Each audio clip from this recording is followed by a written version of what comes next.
বরিশালে ৬ দফা দাবিতে কারিগরি শিক্ষা প্রতিষ্ঠানের শিক্ষার্থীরা সড়ক অবরোধ করে মানববন্ধন ও বিক্ষোভ সমাবেশ করেছেন। বুধবার ১৬ এপ্রিল সকাল ১১:৩০ থেকে শুরু করে বিকেল ৩টা পর্যন্ত নগরীর নথুল্লাবাজ এলাকায় সড়ক অবরোধ করে এ কর্মসূচি পালন করেন।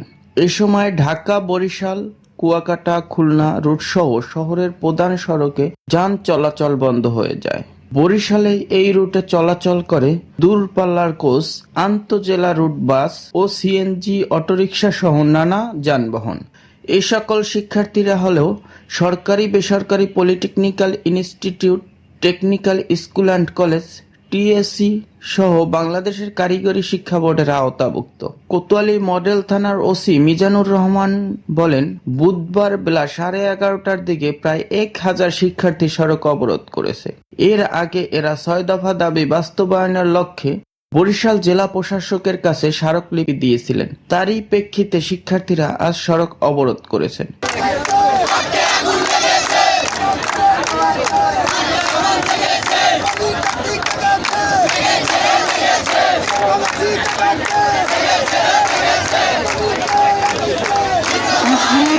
পারভেজ শিকদার, নিউজ ডেস্ক, বিজলি টিভি।